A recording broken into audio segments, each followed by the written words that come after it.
లో మనం మొన్న భారతం గురించి మాట్లాడుకున్నాం.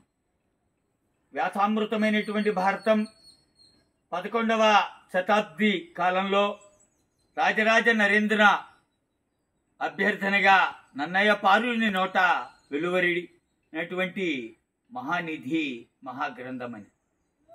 అయితే దీనికి అభ్యర్థన సౌలభ్యానికే కాదు, లిఖిత పూర్వ విధి విధాన నిర్ధారణకు కూడా పనికొచ్చేటట్లు ఆంధ్ర సద్వ చింతామణి అనేటువంటి అభినవ వ్యాకరణ గ్రంథాన్ని నన్నయ్య పార్యుడు అప్పట్లో రాశాడు.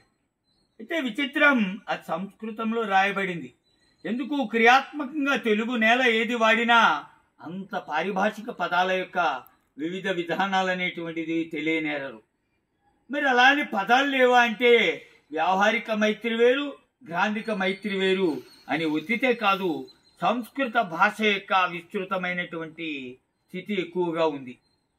కాబట్టి తెలుగు ఎలా ఉండాలి, తెలుగు పదజాలాలకు సంబంధించినటువంటి సూత్రాలు ఎలా ఉండాలి అని నిబద్ధించేటువంటి వ్యాకరణ గ్రంథాన్ని ఆంధ్ర శబ్ద చింతామణిని నన్నయ్య పార్యుడు సంస్కృతంలో రాశాడు.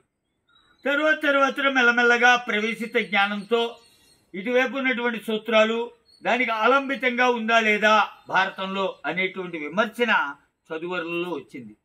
ఎప్పుడైతే జ్ఞానం పొందారో వాళ్ళు 10 మందికి పలువరించేటువంటి ప్రవచనాలను చెప్పారు.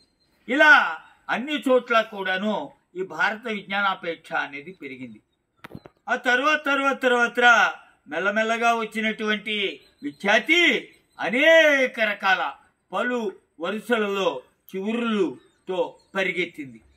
తర్వాత వచ్చింది ఎలా మళ్ళింది అంటే గ్రామీణ వాతావరణంలో ఉండేటువంటి బుర్రకథలు, సామి పాటలు, అనేక రకాల ఆకతాయలను బెదిరిస్తూ చేసే నైతిక విలువలు కలిగినటువంటి శాసనపు పాటలు, ఆధ్యాత్మిక పాటలు, ఇలా ఒక జాతి కాదండి, అన్ని రకాల ఉన్నటువంటి ఓ డోలకు పట్టుకుని ఓ విధానంలో పాడేవాడు ఒకడైతే, మరి హరికథ చెప్పేవాడు ఒకడైతే, ఇలా మనం అంటున్నాం ఇవాళ ప్రజా బాహుళ్యంలో ఉండేటువంటి సోషల్ మీడియా అవేళ ఉన్నటువంటి సోషల్ మీడియా ఈ పలు విధాలైనటువంటి కళలు, సాంస్కృతిక కళలు అంటున్నాం.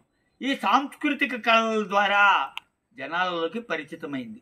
అయితే ఈ గళం నుంచి ఆ గళానికి వెళ్ళేటప్పటికీ కొన్ని పుక్కింటి పురాణాలు వచ్చి ఉండొచ్చు, ప్రథమ స్థితిని కూడా విభేదించేవిగా అవి తయారై ఉండొచ్చు. వాటి గురించి మళ్ళా మనం మరొక పర్యాయం కలిసినప్పుడు విమర్శనాత్మకంగా పరిశీలిద్దాం.